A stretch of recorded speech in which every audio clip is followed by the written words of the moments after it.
10.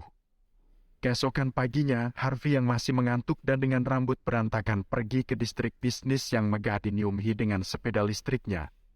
York Enterprise terletak di pusat lokasi ini. Yonathan menghubunginya semalam dan bilang bahwa dia telah melengkapi surat pindah tangan York Enterprise. Jika dia menandatanganinya hari ini, perusahaan itu menjadi miliknya. Harvey sangat memikirkan perkara ini. Akhirnya, dia membeli perusahaan ini senilai 10 miliar dolar. Itulah mengapa dia terburu-buru berangkat pagi tanpa sarapan terlebih dahulu. Harvey tak dapat berkata-kata ketika dia sampai di depan bangunan kantornya. Tidak heran bahwa itu adalah area paling elit dan megah di New Hampshire. Ada banyak mobil mewah terparkir di mana-mana. Dia mengendarai sepeda listrik ke tempat ini.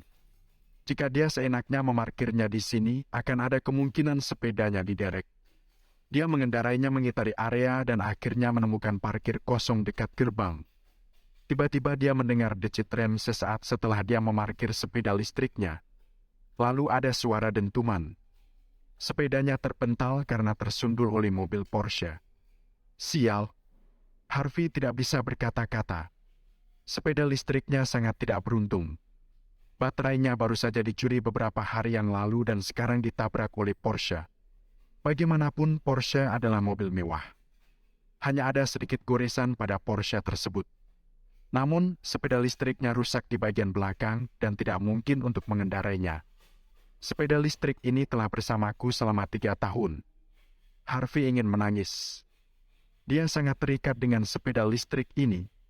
Sementara itu, banyak juga orang yang datang untuk melihat apa yang terjadi. Cat mobil Porsche sangat mahal. Bisakah orang yang mengendarai sepeda listrik ini membayarnya?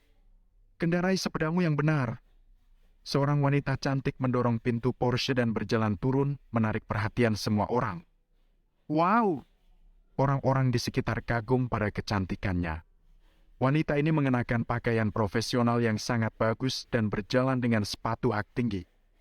Dia sangat elegan, seperti seorang wanita yang keluar dari lukisan. Kecantikan seperti itu akan menjadi sorotan kemanapun dia pergi. Wendy? Harvey tersenyum. Kebetulan sekali, dia tidak menyangka bisa bertemu teman lamanya di hari pertamanya bekerja. Meskipun dia menabraknya dan sepeda listriknya, dia akan melupakannya karena dia adalah teman sekelas lamanya. Harvey tidak bermaksud untuk meminta pertanggungjawabannya dan siap untuk menyapanya. Saat ini, Wendy melihatnya. Benarkah? Harvey, kenapa kau di sini? Wendy menjadi gugup. Harvey menggertak teman sekelasnya di Hotel Platinum tadi malam.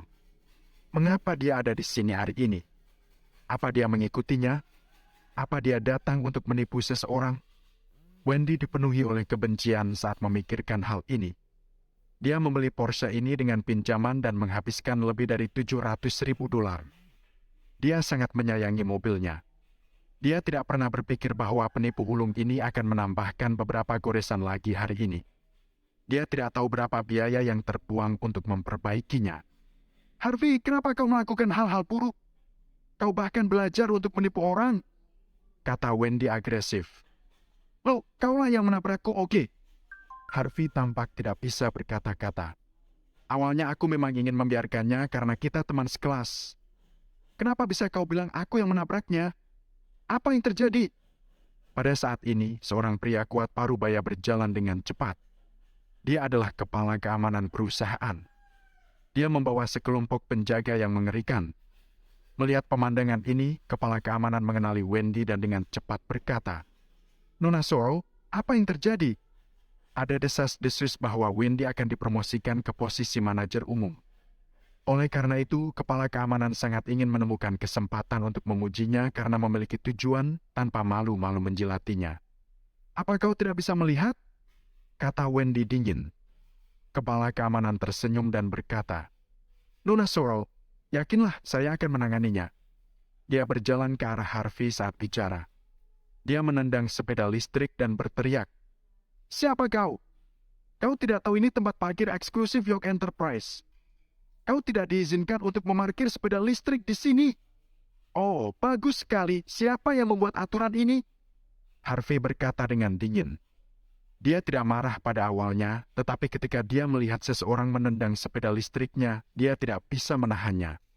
Siapa yang membuatnya? Tentu saja aku. Kepala keamanan menjawab. Jangan bicara omong kosong. Bayar saja kerusakannya dan minta maaf kepada Nona Soro. Kalau tidak, aku akan mengirimmu ke kantor polisi hari ini. Wendy sedikit mengernyit mendengar kata-kata kepala keamanan itu. Dia kemudian berkata, lupakan, itu pasti tidak mudah baginya. Biarkan dia membayar ganti rugi. Jangan bawa dia ke polisi. Harvey melirik ke arah Wendy. Dia tidak mengharapkan sedikit kebaikan. Namun, dia tetap menunjuk sepeda listrik di tanah dan berkata, buka matamu dan lihat dengan jelas. Aku parkir di sini lebih dulu. Lalu dia menabrakku. Aku sudah sangat baik karena tidak memintanya untuk membayar kerusakannya. Sebaliknya, kau ingin aku membayar kerusakannya. Apa kau sudah gila? Kau! Kepala keamanan menunjuk ke Harvey. Apa orang ini bodoh?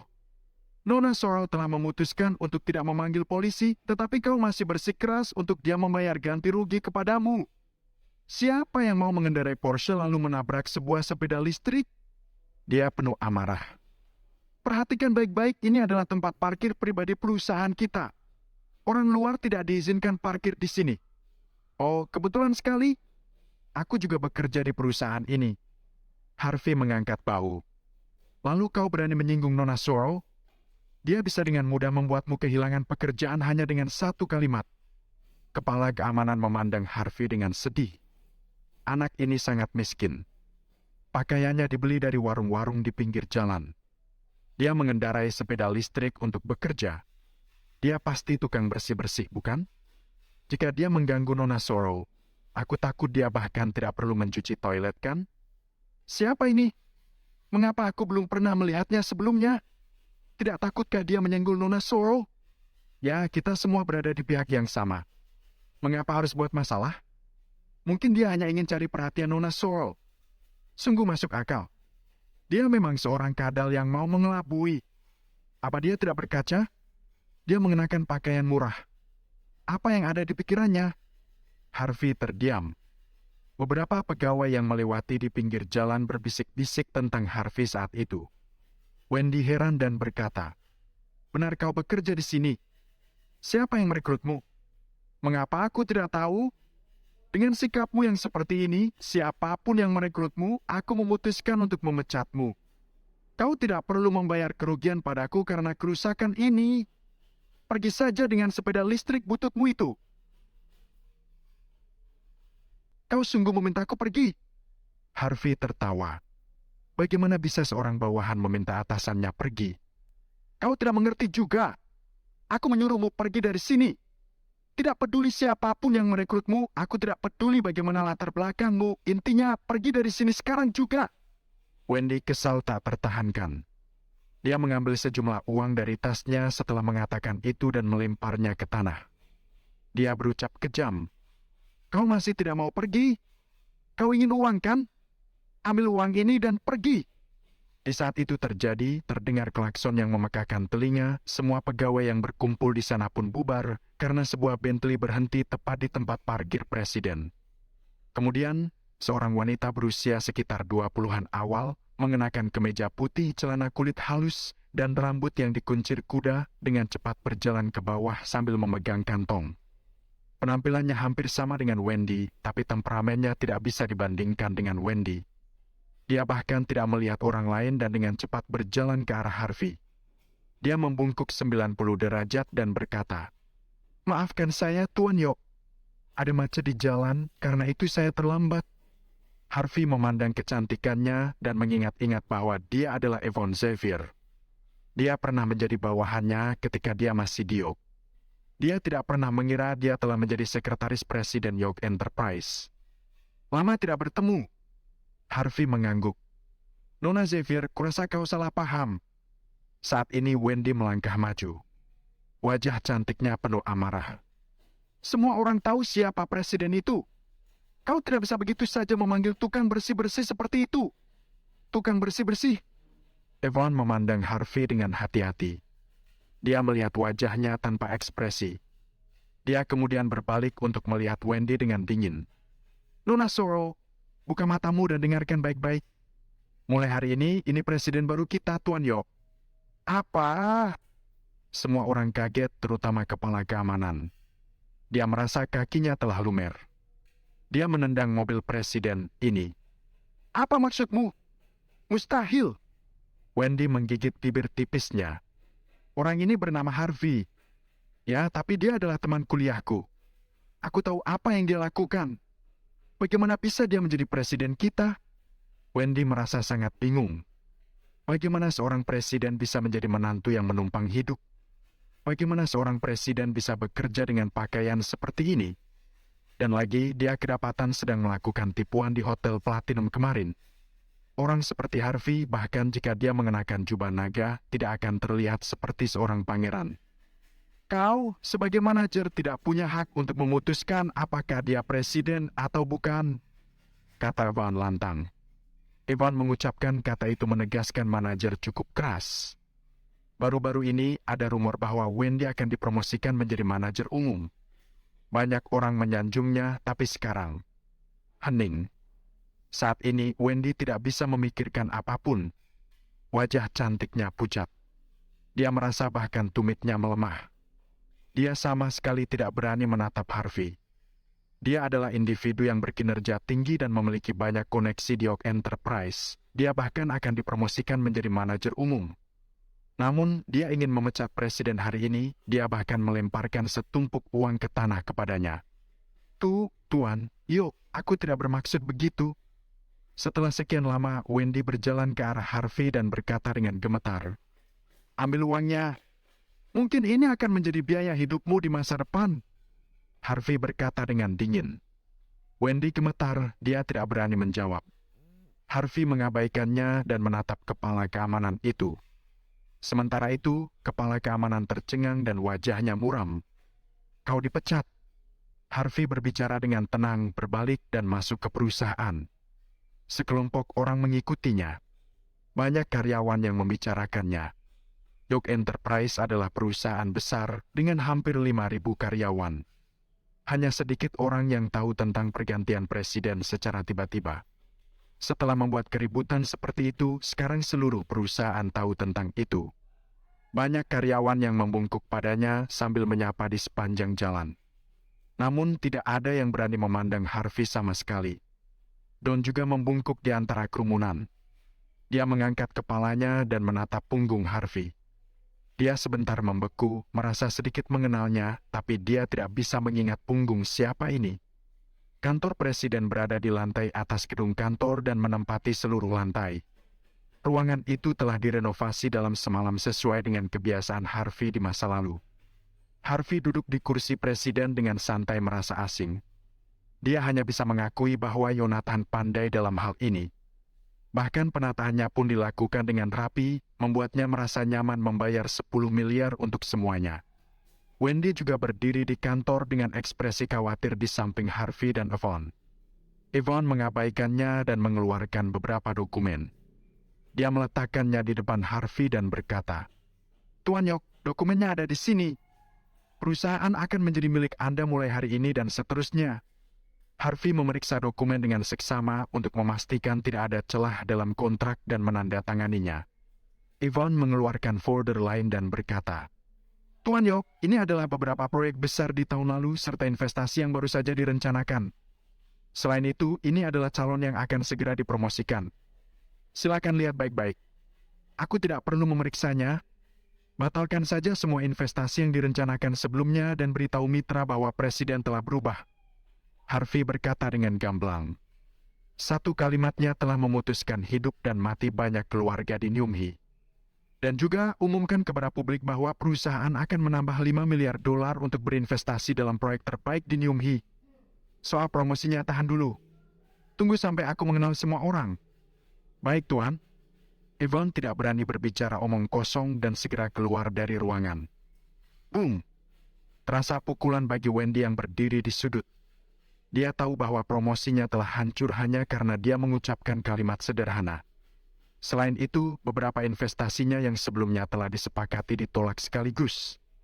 Singkatnya, usahanya dalam beberapa tahun terakhir ini sia-sia. Dia bahkan mungkin akan kehilangan pekerjaannya. Wendy merasa tertekan ketika memikirkan pinjaman mobil dan hipoteknya yang bernilai puluhan ribu dolar sebulan. Dia tidak tahu dari mana keberanian itu berasal. Suaranya sekecil nyamuk. Tuan Yok, aku tidak serius. Bisakah kau tidak memecatku karena kita teman sekelas saat dulu? Aku akan melakukan apapun yang kau ingin aku lakukan. Kau sungguh ingin melakukan sesuatu? Harvey merasa terhibur. Dia melihat ke arah Wendy dan berkata, "Kalau begitu katakan padaku apa yang harus aku lakukan padamu." Bab 12 dan ke-13. Wendy sangat malu ketika Harvey memandangnya. Sangat malu. Dia terlihat sombong malam itu dan bahkan menyingkirkan Harvey dari tempat duduknya di sebelahnya. Namun hari ini dia sedang berdiri di sini menunggu perintahnya. Harvey memandangnya sejenak. Walaupun teman lamanya terkesan acuh tak acuh, sifatnya sebenarnya tidaklah buruk. Dia berkata dengan tenang, "Aku tidak akan memecatmu. Soal promosimu, tunjukkan padaku kemampuanmu semaksimal mungkin, lalu kita akan bicarakan lagi." Dia menoleh dan membuang pandangannya. Dia baru saja mengambil alih perusahaan dan masih meraba bagaimana perusahaan ini beroperasi. Bagaimana bisa dia membuang waktunya untuk membicarakan yang tidak penting dengan Wendy? Walaupun Wendy sangat cantik, Harvey telah melihat begitu banyak wanita cantik, paling tidak istrinya sendiri Mandy lebih cantik darinya. Presiden York Enterprise telah berubah. Semua investasi saat ini dihentikan. Namun, mereka telah menambahkan 5 miliar dolar untuk diinvestasikan ke dalam proyek-proyek berkualitas tinggi. Berita itu seperti guntur menyambar tanah menyebar ke seluruh Niumhi dalam waktu singkat. Semua orang tahu bahwa ini adalah perombakan besar-besaran pasukan keluarga besar di Niumhi. Jika ada keluarga yang bisa membuat York Enterprise berinvestasi dalam proyek milik mereka, itu akan berkembang pesat dan akhirnya menjadi salah satu keluarga teratas di Niumhi. Keluarga Zimmer tentu tidak akan tinggal diam. Kakek Zimmer segera mengadakan makan malam keluarga dan meminta seluruh anggota keluarga untuk hadir. Mandy dengan cepat menelpon Harvey. Dia kemudian memintanya untuk pulang dan bersiap untuk menghadiri makan malam bersama. Harvey bergegas pulang. Sementara itu, Mandy sudah duduk di Porsche merahnya, menatap telepon tidak sabar. "Sayang, aku terlambat." Harvey berlari dari kejauhan dan mendekati Mandy. Mandy mengenakan gaun terusan malam ini dengan bros mawar unik di bagian dada. "The Heart of Prague?" Mata Harvey sedikit berbinar. Dia tahu dari mana benda ini berasal. Dia tidak pernah berpikir bahwa dia sangat menyukai barang yang dia berikan padanya sehingga dia tidak sabar untuk menggunakannya sekarang. Namun Mandy menatap Harvey tidak senang. Dia berkata dengan dingin, "Jika kau terus melihatku seperti ini, aku akan mencongkel matamu." Oke. Harvey terkejut. Dia tidak pernah menyangka bahwa Mandy akan menyadarinya. Karena itu, dia buru-buru mengalihkan pandangannya ke arah lain. "Juga malam ini adalah makan malam keluarga. Jaga sikapmu. Jangan mempermalukan aku." "Baiklah, aku tahu." Harvey masuk ke mobil. Dia kemudian mendengar teriakan dari belakang sebelum dia bisa memakai sabuk pengamannya. "Harvey, apa kau mengenakan pakaian robek untuk makan malam keluarga? Kenapa kau berbau hotpot? Jangan bilang padaku kau dapat pakaian ini dari tempat pembuangan sampah." Ibu mertuanya wajah Lillian menjadi semakin kejam. Semakin dia melihat menantu benalunya ini, semakin dia tidak menyukainya. Lillian mengenakan gaun malam pendek, memamerkan kakinya yang ramping. Dia nampak elegan tetapi seksi, anggun dan sopan, murah hati dan menarik. Busana Harvey sangat jelek dibandingkan dengan dia. Meski demikian, Harvey tidak mau berdebat dengannya. Dia hanya tersenyum dan diam. Lillian gemetar karena marah dan berkata, "Apa kau bodoh atau tuli? Kau layaknya sampah. Bagaimana mungkin putriku menikahimu? Sial sekali bagi keluarga Zimmer." "Ibu, jangan marah. Kau akan merusak riasanmu," ucap Mandy yang sedang mengemudi menghela nafas. Dia tidak punya komentar tentang penampilan Harvey. "Bisakah aku tidak marah? Aku iri melihat menantu orang lain. Mengapa menantuku seperti ini?" Lillian menunjuk ke Harvey. "Aku beritahu padamu, jangan berpikir akan baik-baik saja dengan kau yang tidak berbicara. Kau akan pergi mendapatkan akta perceraian dengannya besok pagi." Ini kompensasimu, mengerti? Lillian mengambil segenggam uang $100 dari tas tangannya dan melemparkannya ke wajah Harvey. Harvey duduk di sana tidak bergerak seolah dia tidak menyadarinya. Meski merasa kasihan padanya, Mandy tetap marah saat melihat sikap diam Harvey. Kalau saja dia bisa sedikit lebih pintar, dia tidak akan semalu ini. Mandy menahan rasa untuk mengusir Harvey keluar dari mobil. Di pintu gerbang Villa Zima, puluhan mobil telah diparkir di sana. Semuanya adalah mobil mewah terkenal. Aula sudah penuh dengan orang ketika mereka tiba. Adik perempuan Mandy, Cynthia, juga telah tiba. Namun, dia mengenakan seragam sekolah hari ini. Pasti sudah terlambat baginya untuk berganti pakaian sepulang sekolah. Meski demikian, seragam sekolah memunculkan atmosfer mudanya yang unik. Para anak perempuan bersaudara dari keluarga Zimmer adalah yang paling cantik. Cynthia juga akan menjadi sangat cantik setelah dia dewasa. Mereka duduk dan anggota keluarga lainnya datang untuk menyapa. Dalam kesempatan ini, Harvey seperti orang yang tidak terlihat. Tidak ada yang peduli dan melihatnya. Dia tidak peduli. Statusnya di keluarga Zimmer memang seperti itu. Dia ada di sini malam ini untuk ikut bersenang-senang. Jadi lebih baik makan lebih dari apapun. Namun, seseorang masih ingin mengusik ketenangannya. Cynthia duduk di sampingnya dan berkata jahat.